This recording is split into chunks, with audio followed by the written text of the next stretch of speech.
Hello. Today, for my speech, I'm going to be doing the inaugural address by John F. Kennedy.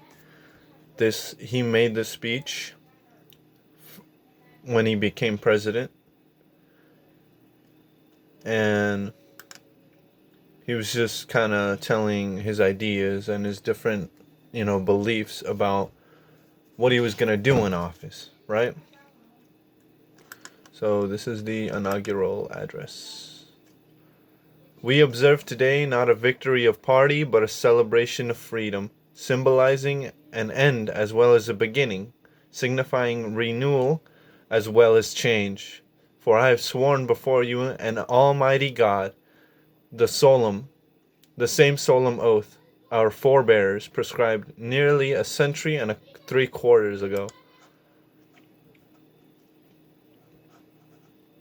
The world is very different now, for man holds its mortal hands in the powers to abolish all forms of humanity, human poverty, and all forms of human life. And yet the same revolution beliefs for which our leaders forebears fought are still at issue around the globe. The belief that the right of man comes not from the generosity of the state, but from the hands of God. We dare not forget today that we are the heirs of the first revolution. Let the word go forth from this time and place to friends and foes alike, that the torch pass to a new generation of Americans, born in this century, tempered by war, disciplined by a hard and bitter peace, proud of our ancient heritage, and unwilling to witness or permit the slow undoing of those human rights to which this nation has always been committed and to which we are committed today at home and around the world. Let every nation know, whether it wishes us well or ill, that we shall pay any price, bear any burden, meet any hardship, support any friend, oppose any foe to assume the survival and the success of liberty. This much we pledge and more. To those old allies whose cultures and spiritual origins we share, we pledge the loyalty of faithful friends, united there in little we cannot do in hosts of cooperative ventures. Divided there is little we can do, for we dare not meet a powerful challenge at odds and split asunder. To those new states who we welcome to the ranks of the free, we pledge our word that one of colonial control shall not have passed away merely to be replaced by a far more iron tyranny. We shall not always expect to find these supporting our views, but we shall always hope to find them strongly supporting their own freedom, and to remember that in the past, those who foolishly sought power by riding the back of the tiger ended up inside. To those in the huts and villages of half the globe struggle to break the bonds of mass misery, we pledge our best efforts to help them help themselves for whatever period is required, not because the communists may be doing it, not because we seek their votes, but because it is right. If a free society cannot help the many who are poor, and it cannot save the few who are rich, to our sisters republics south of the border, we offer a special pledge to convert our good words into good deeds in a new alliance for progress, to assist free men and free government in casting off the chains of poverty. But this peaceful revolution of hope cannot become the prey of hostile powers. Let all our neighbors know that we shall join with them to opposing aggression or subversion, anything in the Americas. And let every other power know that this hemisphere intends to remain the masters of its own home. To that the World Assembly of Sovereign States, the United Nations, our last best hope, is an age where the instruments of war have far outpaced the instruments of peace. We renew our pledge of support to prevent it from becoming merely a forum for incentive, to strengthen its shields of new and the weak, and to enlarge the area in which its writ may run. Finally, to those nations who would make themselves our adversary, we offer not a pledge, but a request, that both sides begin anew and for the quest of peace, because the dark powers of destruction unleashed by science engulfs all of humanity in planned or accidental self-destruction. We dare not tempt them with weakness, for only when our arms are sufficiently beyond doubt we can be certain beyond doubt that they will never be employed. But neither can two great and powerful groups of nations take comfort from our present course. Both sides overburdened by the cost of modern weapons, both rightly alarmed by the steadily spread of the deadly atom, yet both racing to alter the uncertain balance of terror that stays in the hand of mankind's final war. Let both sides explore what problems unite us instead of belaboring those problems which divide us.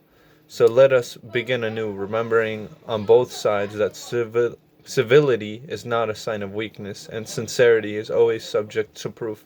Let us never negotiate out of fear, but let us never fear to negotiate.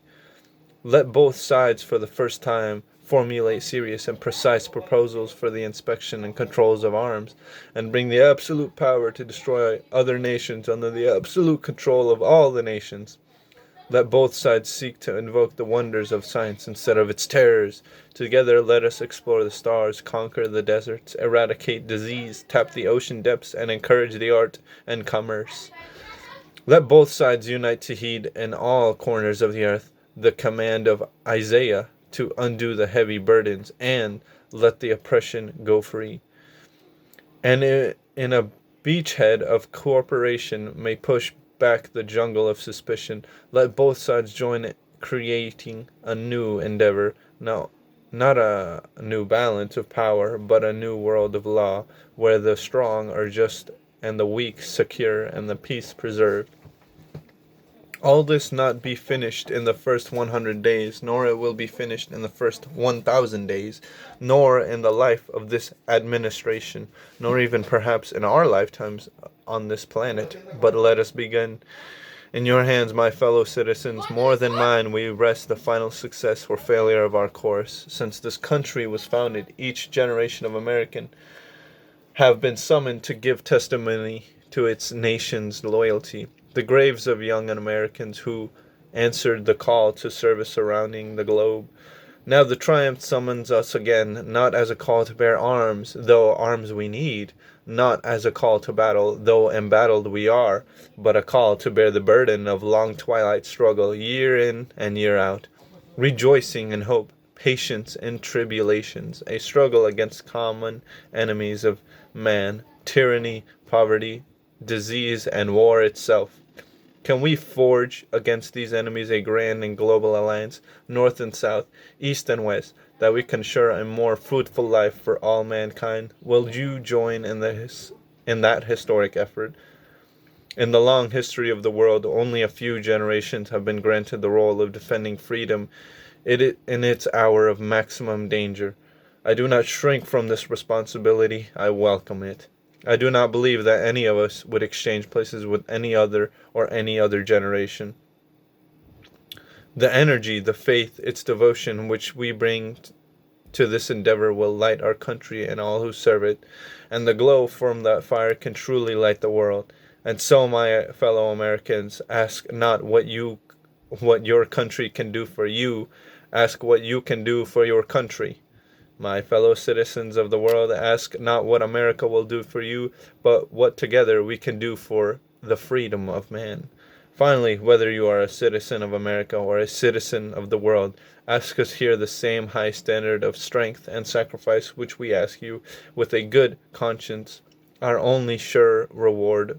With history, the final judges of our deeds, let us go forth to lead the land we love, asking his blessing and his help, but knowing that here on earth God's work must be truly our own.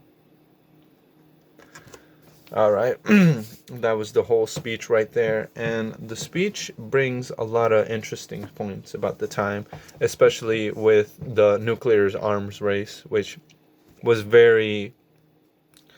I feel like could have easily ended the entire world. And you can feel the concern in his voice, and I feel like overall he puts a lot of attention on that on purpose, and the way he kind of talks about how science recently has just become this destructive thing, and that he doesn't like that it's heading in that direction. And I don't think anybody likes it like that. And how they ended up in that situation is very devastating, especially for all the citizens that, are fearing for their lives. He also brings up a lot of points about helping the world, about getting rid of disease and poverty, which it seems to be a very common goal, and even today I feel like is very important.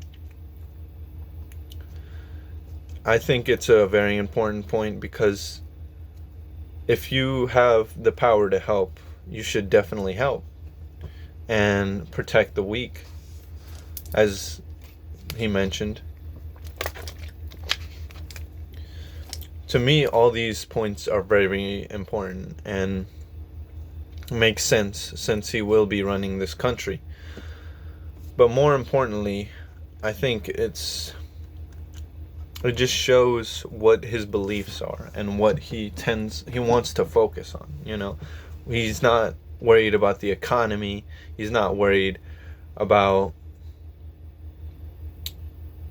other policies, but he's worried about, the arms race, of course, and helping other nations as well, and trying to get all the citizens, of the United States and other parts of the world as well, to work together and create a force and a will to make this nation way better. And that's why I think it's a really powerful speech, because all of this is about the listener, about what they can do in order to help and why they should help. And it's just for a greater future more than anything else. And that's why I think this speech is really important. So thank you for listening. It was really good to read this aloud, because it really just shows how good you have to be at speeches to present it properly. Thank you.